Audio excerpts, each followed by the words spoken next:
Hello बच्चों, कैसे हैं आप लोग। नए वीडियो में हम बात करने वाले हैं इक्वेशन ऑफ मोशन से related.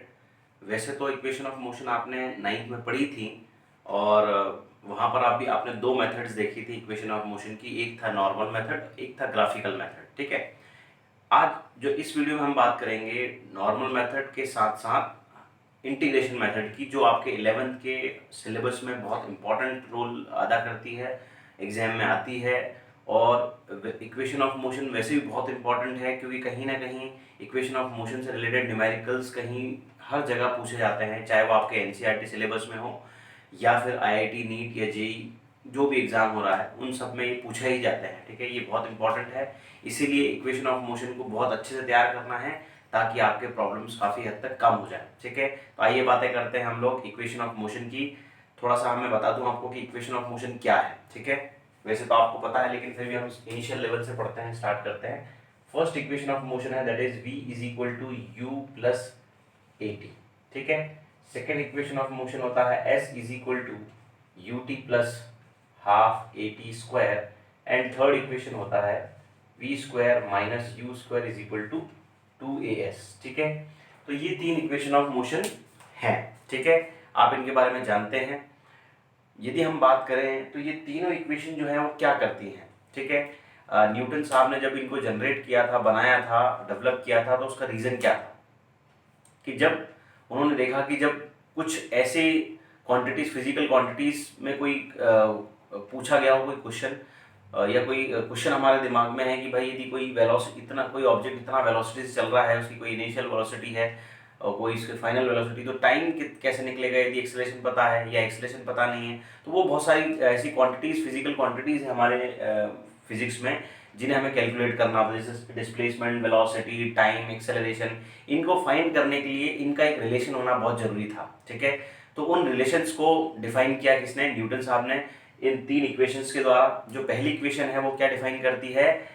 v initial velocity, acceleration और टाइम का रिलेशन। ठीक है, दूसरा था इक्वेशन जो है displacement, initial velocity, time and acceleration का रिलेशन बताती है। थर्ड इक्वेशन जो है वो वेलोसिटी, एक्सेलरेशन, टाइम, डिस्प्लेसमेंट, इनके बीच का रिलेशन बताती है। ठीक है, लेकिन ये जो तीनों इक्वेशन हैं ये किसी एक चीज को डिनोट करती है, वो मैं आपको आगे बताऊंगा। ठीक है, तो कहीं ना कहीं ये तीनों इक्वेशन रिलेशन है इन पांच ही फिजिकल क्वांटिटी का। कौन कौन सा? Displacement, acceleration, time, initial and final velocity. ठीक है, इनका ही क्या है? कहीं ना कहीं रिलेशन है। ठीक है, तो इनके रिलेशन से हमें कई सारे न्यूमेरिकल करने हैं और खुद इन इक्वेशन को हमें करना है कि ये आई कहां से है, इनका प्रूफ हमें ध्यान रखना है। ठीक है, आइए बातें करते हैं। सबसे पहले बात करते हैं फर्स्ट इक्वेशन ऑफ मोशन का। ठीक है, पहले हम नॉर्मल मेथड से करेंगे, फिर हम उसको इंटीग्रेशन मेथड से करेंगे जो आपके सिलेबस में है। ठीक है, तो मैं यहाँ लाइन खींच रहा हूँ इस साइड में, है ना। इसमें हम एक तरफ नॉर्मल मेथड करेंगे, एक तरफ इंटीग्रेशन मेथड करेंगे। ठीक है, सबसे पहले हम बात करते हैं इक्वेशन नंबर 1 की, that is v is equal to u plus a t. ठीक है, तो जो फर्स्ट इक्वेशन ऑफ मोशन है वो कुछ नहीं, सिर्फ डेफिनेशन ऑफ एक्सेलरेशन है। ठीक है, क्या है? It is just the definition of acceleration. ऐसा मैं क्यों बोल रहा हूं? क्योंकि आपने डेफिनेशन ऑफ एक्सेलरेशन क्या पढ़ा है? डेफिनेशन ऑफ एक्सेलरेशन होता है भाई rate of change of velocity. क्या होता है? Rate of change of velocity. Velocity का जो चेंज होता है विद रिस्पेक्ट टू टाइम क्या कहलाता है? एक्सेलरेशन कहलाता है। यदि मैं उसको वैसा का वैसा यहाँ लिख दूं, ठीक है, यदि मैंने वैसा ही यहाँ पर लिख दिया तो मुझे पता है भाई एक्सेलरेशन इज इक्वल टू क्या होता है? a इज इक्वल टू होता है v minus U divide by T. ये कहां से आया? Change in velocity. पहले फाइनल वेलोसिटी थी, उसमें से इनिशियल वेलोसिटी जो माइनस करेंगे तो चेंज पता चल जाएगा कितना चेंज हुआ, और टाइम से डिवाइड कर दिया। ठीक है, अब यदि इस t को मैं इधर शिफ्ट कर देता हूं तो ये क्या हो जाएगा? at हो जाएगा। इधर बचेगा v माइनस यू। यदि मैं v को उधर शिफ्ट कर देता हूं तो v इज इक्वल टू कितना हो जाएगा? u plus at। तो इक्वेशन फर्स्ट आ गई हमारी। मतलब क्या किया हमने? सिर्फ जो डेफिनेशन ऑफ एक्सेलरेशन था उसी को सिर्फ हमने इधर उधर किया है, बाकी हमने कोई चेंज या कोई दूसरा फॉर्मूला में उठा के डाला नहीं है उसमें। तो मैं ये कह सकता हूं या आप कह सकते हैं कि फर्स्ट इक्वेशन ऑफ मोशन जो होता है it is the definition of acceleration. ठीक है, तो आपको ध्यान रखना है फर्स्ट इक्वेशन जो होती है वो क्या होती है? एक्सेलरेशन की डेफिनेशन होती है। आइए हम बात करते हैं सेकेंड मेथड के द्वारा। सेकेंड मेथड क्या है? वो है इंटीग्रेशन मेथड। ये नॉर्मल मेथड है, इधर मैं लिख रहा हूं, ठीक है, और हम इधर बात कर रहे हैं इंटीग्रेशन मेथड की। ठीक है, ताकि आपको दोनों मेथड्स याद रहे। ठीक है, तो जो सेकंड मेथड है इंटीग्रेशन की, उसमें हमें इंटीग्रेशन से निकालना है ये वाली जो फॉर्मूला है, ठीक है। तो हमें पता है भाई इंस्टेंटेनियस एक्सेलरेशन, हमने लिखा था एक्सेलरेशन कैसे लिखा था, हमने लिखा था भाई a इज इक्वल टू होता है dv अपॉन dt, ऐसा लिखा था, ठीक है। ये एक्सेलरेशन है, ठीक है। तो यदि इस dt को मैं इधर शिफ्ट कर दूं तो dv इज इक्वल टू क्या हो जाएगा a dt, पहले मैं इसको लिख लिया, ठीक है। अब देखो यहाँ पर क्या आ गया, dv is equal to a dt आ गया। अब बोथ साइड इंटीग्रेट करना है आपको, क्या करना है, integrate both side, integrate both side, ठीक है। अब इंटीग्रेट कर देंगे आप तो क्या हो जाएगा, इंटीग्रेशन ऑफ dv। यदि आपको इंटीग्रेशन नहीं आता है तो आप मेरा जो पिछला वीडियो है उसमें मैंने आपको इंटीग्रेशन और डिफरेंशिएशन के बारे में पढ़ाया है, तो आप पहले वो वाला वीडियो देखिए, फिर आप इस वाले वीडियो को देखिए ताकि ये आपको ज़्यादा अच्छे समझ में आ जाए, ठीक है। तो पहले इंटीग्रेशन समझ लीजिए तो आपको ये ज़्यादा इजीली समझ में आ जाएगा, ठीक है। तो इंटीग्रेशन का बहुत इंपॉर्टेंस है इक्वेशन ऑफ मोशन के लिए, ठीक है। तो आप पढ़ लीजिए पहले फिर यहाँ आइएगा, है ना। तो इंटीग्रेशन ऑफ की मेथड से यदि हमें करना है तो हमने क्या कर दिया, इंटीग्रेट बोथ साइड ले लिया, a यहाँ पर कांस्टेंट था, dt हमने ले लिया, ठीक है। मैं यहाँ पर लिमिट पुट कर रहा हूँ u टू v, ठीक है। अब u टू v क्यों पुट किया, क्योंकि इनिशियल वेलोसिटी हम u लेते हैं और फाइनल वेलोसिटी क्या लेते हैं, v, तो वेलोसिटी u से लेकर v होती है, ठीक है। तो हमने u और v लिख दिया, ठीक है। अब टाइम जो है, टाइम कहाँ से स्टार्ट होता है भाई, 0 से स्टार्ट हुआ, 5 सेकंड 10 सेकंड 20 सेकंड कुछ भी हो सकता है, तो मैं इसको लिख रहा हूँ 0 से t लिख रहा हूँ, कोई दिक्कत नहीं है, ठीक है। अब इंटीग्रेट करना है, मैंने आपसे कहा था कि जब कोई यहां पर वेरिएबल है कुछ नहीं है, ठीक है, तो इसका मतलब क्या है, x टू दी पावर 0 है ना। तो x टू दी पावर 0 का जब हम इंटीग्रेशन करते हैं तो क्या होता है, x to the power 0 plus 1 upon 0 plus 1, मतलब x आ जाता है, ठीक है। वैसे यहाँ पर क्या है, v टू दी पावर 0 है, तो ये आ जाएगा v 0 प्लस 1 अपॉन 0 प्लस 1, तो कितना आ जाएगा आंसर, v आ जाएगा, ठीक है। ये लोअर लिमिट, ये अपर लिमिट, ठीक है। तो ये a था, dt का जब इंटीग्रेशन करेंगे तो जैसे यहाँ आया वैसे ही t आ जाएगा, ठीक है। ये लोअर लिमिट, ये अपर लिमिट, तो क्या करते हैं भाई, इस लिमिट, इन लिमिट्स को पुट करते हैं बाद में, अपर लिमिट फिर माइनस लोअर लिमिट, तो अपर limit minus lower limit put कर दिया मैंने यहाँ पर, ठीक है। फिर a अपर लिमिट फिर माइनस लोअर लिमिट, ठीक है। तो ब्रैकेट जब ओपन करेंगे तो क्या होगा, v minus u is equal to हो जाएगा 80, ठीक है। u को उधर शिफ्ट कर दिए तो v इज इक्वल टू क्या आ गया, u plus 80, this is the first equation of motion. तो ये भी कहां से आई भाई, डेफिनेशन ऑफ एक्सेलरेशन, ठीक है। इंस्टेंटेनियस एक्सेलरेशन हमने पढ़ा था, वो कितना होता है, a equal to dv upon dt होता है, वहां से ये आया। तो it is the definition of acceleration. कैसे आया भाई, पहले यहां देख लेते हैं, v equal to u plus t, definition लिखा है, a equal to v minus u divide by t होता है, t को शिफ्ट कर दिया, फिर u को हमने शिफ्ट कर दिया तो v equal to u plus t आ गया। यहां पर हमें पता है कि a equal to dv upon dt होता है, dt को शिफ्ट किया तो dv equal to a dt हो गया, इंटीग्रेट कर दिया बोथ साइड, तो u से लेकर v तक हमने इंटीग्रेशन किया किसका, dv का, और dt का इंटीग्रेशन किया 0 से लेकर t तक, है ना। तो जब dv का इंटीग्रेशन करेंगे तो क्या मिलेगा, v मिलेगा, upper limit minus lower limit कर दिया। वैसे ही जब dt का इंटीग्रेशन करेंगे तो क्या मिलेगा, t मिलेगा, upper limit minus lower limit put कर दिया और अंदर मल्टीप्लाई कर दिया, तो v minus u equal to 80 आ गया, u को शिफ्ट कर दिए तो v equal to u plus 80, this is the first equation of motion, ठीक है।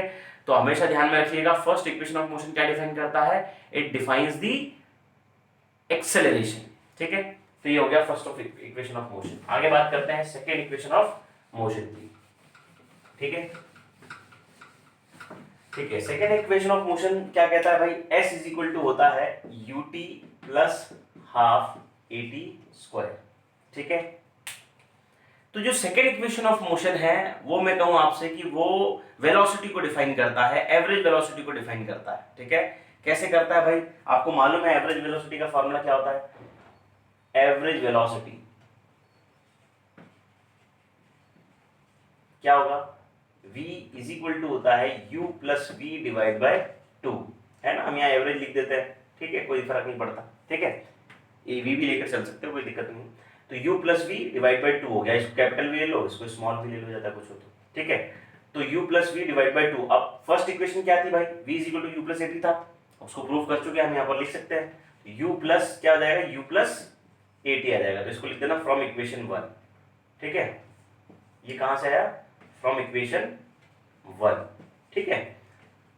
ये नॉर्मल मेथड बता रहा हूँ आपको, ठीक है। u प्लस यू क्या हो जाएगा, 2u हो जाएगा, प्लस 80 डिवाइड बाई 2, यहाँ भी 2 लिख दिया डिवाइड में, यहाँ भी 2 लिख दिया, तो ये 2 से 2 क्या हो गया, कैंसिल हो गया, तो यहाँ क्या बचा 80, तो v इज इक्वल टू आ गई u प्लस 80, लगभग लगभग हम पहुंच चुके हैं। अब देखिए यहाँ पर सेकेंड इक्वेशन में और इसमें क्या डिफरेंस आ रहा है, देखिए यहाँ u लिखा हुआ है, यहाँ यूटी लिखा है, यहाँ हाफ एटी, यहाँ हाफ एटी लिखा हुआ है, यहाँ हाफ एटी स्क्वायर लिखा है, मतलब टी का मल्टीप्लाई यदि हम बोथ साइड करते हैं तो इक्वेशन मिल जाएगी। तो मल्टीप्लाई कर दिए बोथ साइड किससे, टी से, multiplying T both side.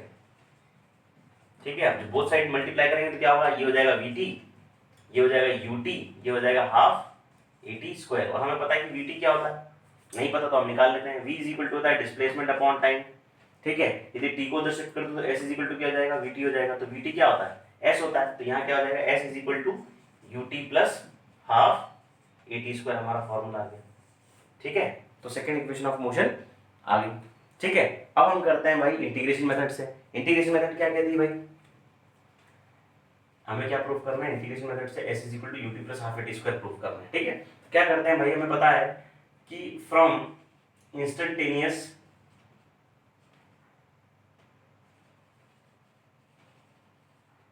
Velocity, हमें क्या पता है इंस्टेंटेनियस वेलोसिटी में कि v इज इक्वल टू होता है ds अपॉन dt। क्या होता है, जहां भी हमने वेलोसिटी की बात की थी, यहाँ भी हम क्या करेंगे, वेलोसिटी की बात करेंगे। तो वेलोसिटी इज इक्वल टू क्या होता है, ds अपॉन dt होता है। ठीक है, तो dt को शिफ्ट कर दिए फिर से, जैसे हमने पिछली बार किया था, dt इज इक्वल टू कितना बचेगा, ds बचेगा। अब जैसे मैंने यहाँ पर इक्वेशन फर्स्ट को पुट कर दिया, तो यहाँ भी हम क्या करेंगे, इक्वेशन फर्स्ट को पुट कर देंगे। तो ds इज इक्वल टू क्या हो जाएगा, u plus eighty into dt हो जाएगा। ठीक है, अंदर मल्टीप्लाई कर दीजिए, क्या हो जाएगा, u dt plus eighty dt और इधर बचेगा ds। ठीक है, अब क्या कर देना है, इंटीग्रेट कर देना है बोथ साइड। क्या कर देना है, इंटीग्रेट। तो इंटीग्रेट बोथ साइड, जब इंटीग्रेट करेंगे तो ये हो जाएगा ds, लिमिट क्या होगी, 0 से s। ठीक है, इनिशियल पॉइंट पे उसका जो डिस्प्लेसमेंट 0 मानते हैं, फाइनल में कुछ होगा तो हमने 0 से s ले लिया। ठीक है, वैसे ही u जो है वो एक कांस्टेंट हो गया, यहाँ पर t के रिस्पेक्ट में करें तो u क्या हो गया, कांस्टेंट, तो बाहर आ जाएगा, अंदर क्या बचेगा dt, लिमिट क्या होगी 0 से लेकर t, प्लस a जो है कांस्टेंट है, फिर से बाहर आ जाएगा, यहाँ बचेगा t dt। ठीक है, 0 से t। ठीक है, जब आप इंटीग्रेट करेंगे ds का तो क्या मिलेगा, s मिलेगा, ये लोअर लिमिट ये अपर लिमिट, u dt का इंटीग्रेशन करेंगे तो क्या आएगा, t, ये लोअर लिमिट ये अपर लिमिट, प्लस जब फिर से t का इंटीग्रेशन करेंगे तो क्या आएगा, t स्क्वायर बाय 2। ये कहां से आया, आपको मैंने फॉर्मूला बताया था, x to the power n dx का इंटीग्रेशन कितना होता है, x to the power n plus 1 upon n plus 1। तो यहाँ पर क्या दिया हुआ है, यहाँ दिया है t dt, मतलब t की पावर कितना है 1, तो t की पावर 1 प्लस 1 अपॉन 1 प्लस 1, तो ये क्या हो जाएगा, t स्क्वायर बाय 2, और लिमिट क्या लगेगी 0 से t। ठीक है, आप सॉल्व कर लीजिए, s माइनस 0, यहाँ आ जाएगा u t माइनस 0, ठीक है, plus a t square by 2 minus 0, अंदर मल्टीप्लाई कर दिए सारी चीजों को, जो बचा हुआ है, तो ut प्लस यहाँ half at square, that is the second equation of motion. ठीक है, तो समझ में आया। नॉर्मल मेथड क्या थी भाई, एवरेज वेलोसिटी का हमने फॉर्मूला लिया, v is equal to u plus v upon 2 होता है, इक्वेशन फर्स्ट से हमने पुट कर दिया v is equal to u plus a t, तो u प्लस एटी आ जाएगा अपॉन 2, फिर हमने u प्लस यू क्या कर दिया, 2u कर दिया, दोनों के अपॉन में 2 ले लिया। ठीक है, ये 80 अपॉन 2 आ गया, फिर ये 2 से 2 कैंसिल हो गया, तो क्या बचा, यहाँ हाफ 80 बचा, बोथ साइड हमने t से मल्टीप्लाई कर दिया, तो हमें इक्वेशन ऑफ मोशन मिल गई, जो कि सेकंड थी। ठीक है, यहाँ पर हमने क्या किया, इंस्टेंटेनियस वेलोसिटी ले लिया, वो क्या होता है, v is equal to ds upon dt होता है, फिर क्रॉस मल्टीप्लाई कर दिया तो v dt is equal to ds हो गया, फिर हमने फर्स्ट इक्वेशन मोशन को पुट कर दी यहाँ पर और इंटीग्रेट कर दिया बोथ साइड, तो हमें क्या मिल गया, s is equal to ut plus half a t square. तो क्लियर हुआ। ठीक है, आगे बात करते हैं थर्ड इक्वेशन ऑफ मोशन की। ठीक है,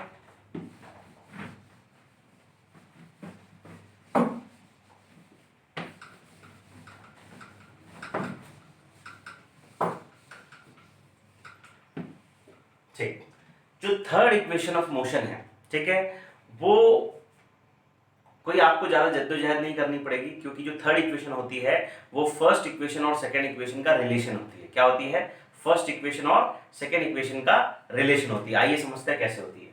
ठीक है, तो इक्वेशन थर्ड क्या है भाई, v square minus u square is equal to 2as। क्या है, v square minus u square is equal to 2as। अब ये कहां से आया, तो आपको पता है फ्रॉम इक्वेशन 1, हमें क्या मालूम है, फ्रॉम इक्वेशन 1 हमें मालूम है कि v minus U divide by T is equal to A होता है फ्रॉम इक्वेशन 2, इक्वेशन 2 जब हमने सॉल्व किया था तो वहां पर हमने क्या पढ़ा था, हमने पढ़ा था भाई v plus u divide by 2 is equal to क्या था, एवरेज वेलोसिटी था नहीं था। ठीक है, अब क्या करते हैं, इसको इक्वेशन 1 ले लो, इसको 2 ले लो और इसको मल्टीप्लाई कर दो। ऐसा देखो, we know from first equation, या फिर डेफिनेशन ऑफ एक्सेलरेशन। ठीक है, और यहां लिख सकते हैं we know that from average velocity, ऐसा भी लिख सकते हैं। या फिर आप इक्वेशन 1 और 2 को इक्वेशन 1 और 2 दे दीजिएगा, वहां पर जब सॉल्व करेंगे तो आप कर सकते हैं। ठीक है, तो v minus U divide by T is equal to A था, v plus you divide by 2 is equal to v था। ठीक है, आप क्या करिए भाई, दोनों का मल्टीप्लाई कर दीजिए। क्या कर दीजिए, मल्टीप्लाई कर दीजिए इक्वेशन 1 2 का। On multiply equation 1 and 2, first and second को क्या कर दीजिए, मल्टीप्लाई कर दीजिए। तो v minus u upon t multiply by v plus you divide by 2 is equal to a into v हो जाएगा।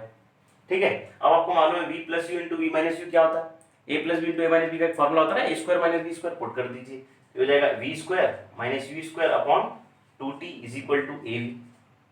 ठीक है, आप इसको शिफ्ट कर दीजिए यहाँ पर, तो v square minus u square is equal to 2avt आ जाएगा। ठीक है, आपको मालूम है कि जो vt क्या होता है, अभी थोड़ी देर पहले मैंने बताया था v इज इक्वल टू होता है डिस्प्लेसमेंट अपॉन टाइम और s displacement is equal to होता है vt। तो हम इस vt की जगह क्या पुट कर सकते हैं, डिस्प्लेसमेंट पुट कर सकते हैं। तो आ गया हमारा formula v square minus u square is equal to 2as। This is the third equation of motion. ठीक है, तो हमने कुछ नहीं किया यहाँ पर, फर्स्ट इक्वेशन में हमने एक्सेलरेशन का यूज किया था, सेकंड इक्वेशन में हमने एवरेज वेलोसिटी का यूज किया था, इन दोनों का हमने यहाँ पर क्या कर दिया, मल्टीप्लाई कर दिया बस। ठीक है, तो आपको सिर्फ फर्स्ट इक्वेशन और सेकंड इक्वेशन को सॉल्व करके देखना है, थर्ड इक्वेशन अपने आप ही आ जाएगी, सिर्फ रेशियो निकाल देना है और मल्टीप्लाई कर देना है दोनों को यहाँ पर। ठीक है, जब इंटीग्रेशन की बात करेंगे तो थोड़ा सा डिफरेंट है, देखिए क्या करना है। इंटीग्रेशन ऑफ मेथड की जब हम बात करेंगे तो भाई निकालना क्या, भाई फिर से इक्वेशन निकालनी है। ठीक है, तो from acceleration a is equal to होता है dv upon dt, from velocity तो वेलोसिटी इज इक्वल टू होता है ds अपॉन dt। ये इक्वेशन 1 दे दीजिए, इसको इक्वेशन नंबर 2 दे दीजिए। ठीक है, आप यहाँ पूरा लिखिएगा फ्रॉम इंस्टेंटेनियस एक्सेलरेशन और यहाँ फ्रॉम इंस्टेंटेनियस वेलोसिटी। ठीक है, ताकि दिक्कत ना हो। इक्वेशन 1 और 2 को मल्टीप्लाई कर दीजिए, सॉरी डिवाइड कर दीजिए, ऑन डिवाइडिंग इक्वेशन 1 एंड 2, एक और दो को आपको क्या करना है, डिवाइड करना है। तो ये आ जाएगा a अपॉन v, ये आ जाएगा dv upon dt multiply by dt upon ds हो जाएगा। ठीक है, तो dt से dt क्या हो गया, कैंसिल हो गया, तो क्या बचा, dv अपॉन ds बचा। ठीक है, आप क्या कर दीजिए, क्रॉस मल्टीप्लाई कर दीजिए, तो ये हो जाएगा ads is equal to v dv हो जाएगा। अब क्या करना है, इंटीग्रेट करना है बोथ साइड, तो इंटीग्रेट बोथ साइड।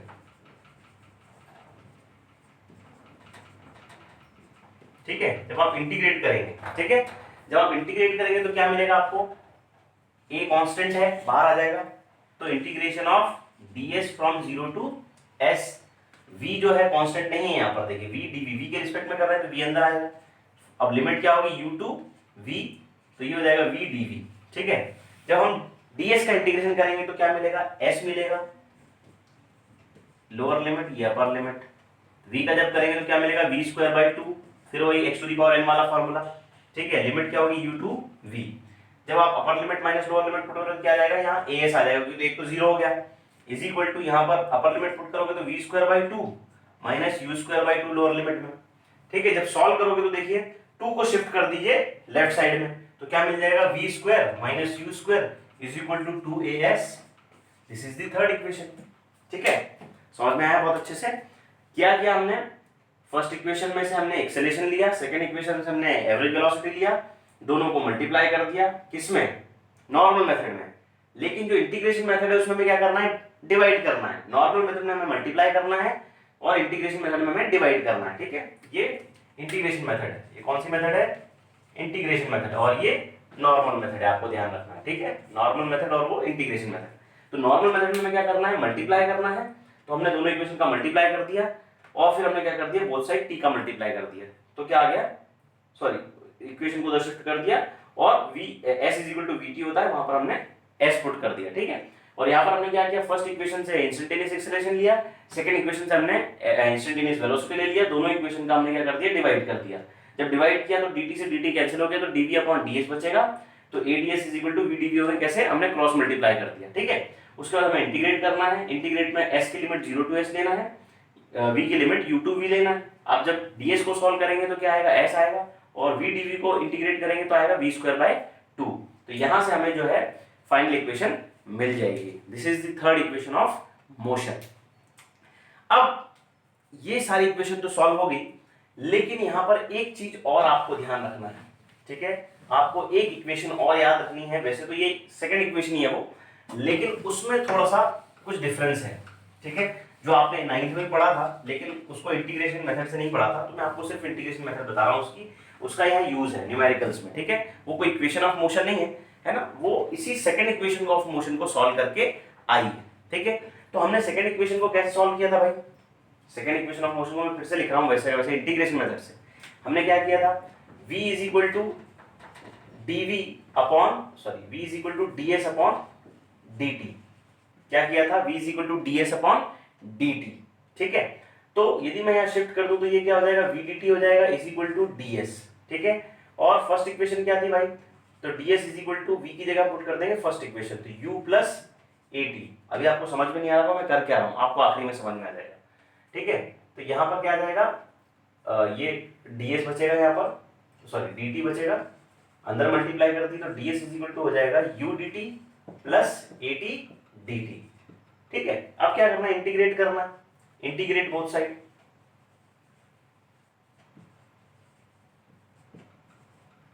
ठीक है। जब हम इंटीग्रेट करेंगे 0 ये ds को और u dt को जब इंटीग्रेशन करेंगे u बाहर आ जाएगा, अंदर क्या बचेगा dt, और प्लस a बाहर आ जाएगा, अंदर बचेगा t dt। अब जो लिमिट्स आपने ली है, ठीक है, आपने जो लिमिट्स ली थी वहां पर क्या ली थी, 0 to s लिया था, यहां 0 to t लिया था, यहां लिया था आपने 0 to t, ठीक है।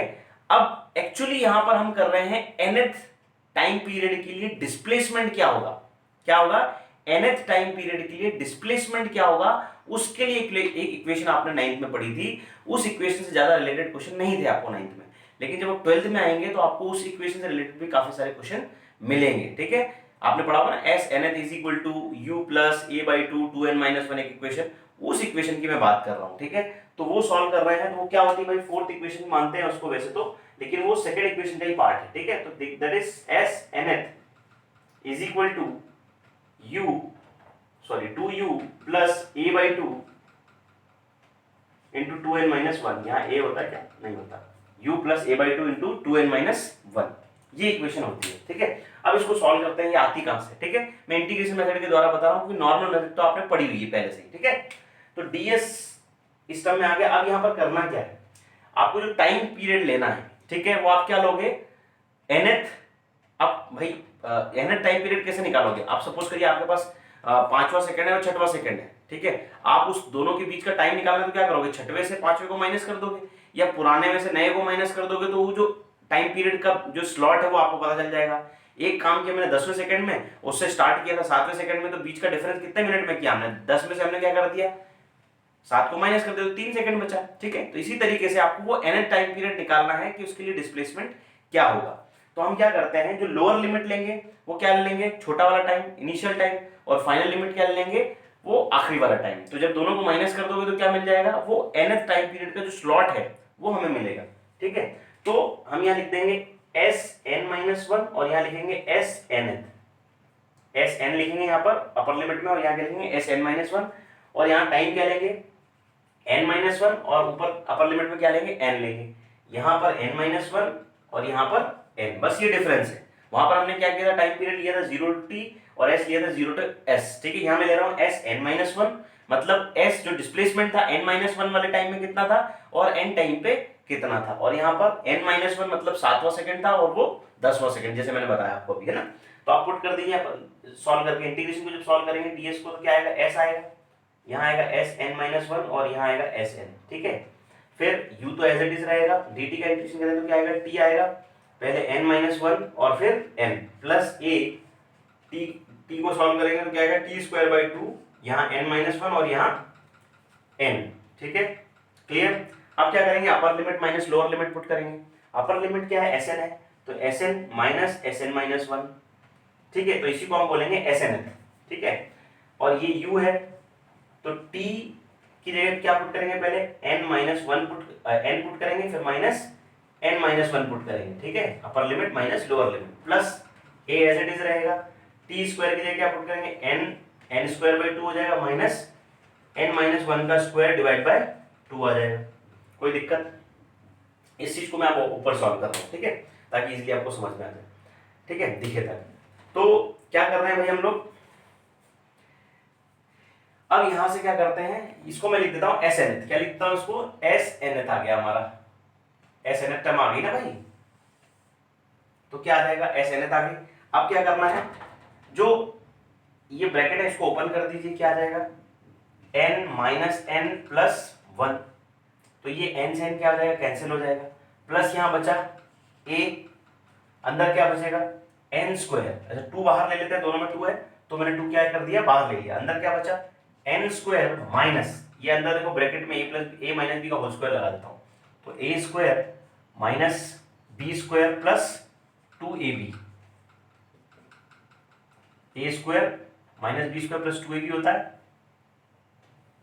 ठीक है, a square plus b square minus 2ab होता है formula, a plus b, a minus b का होल स्क्वायर क्या होता है, a square minus 2ab plus b square होता है ना, ठीक है, तो यहाँ प्लस आ गया और अंदर माइनस रहेगा, ठीक है, ठीक, तो ये हो जाएगा S n th is equal to 1,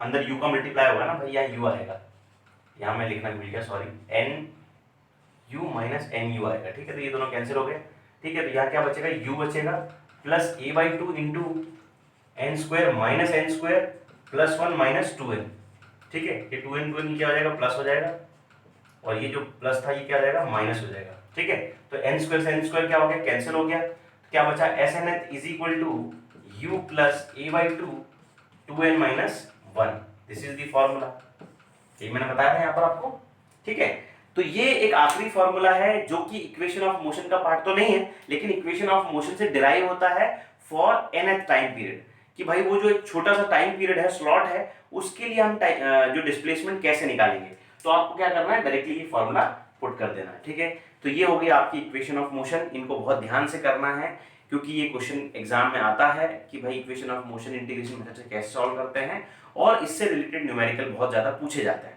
ठीक है, तो नेक्स्ट जो वीडियो होगा उसमें हम इसके बहुत सारे न्यूमेरिकल्स देखेंगे, चाहे वो तीनों इक्वेशन हो या चौथा जो nth टाइम पीरियड के लिए डिस्प्लेसमेंट है उससे रिलेटेड क्वेश्चन, ठीक है, थैंक यू सो मच।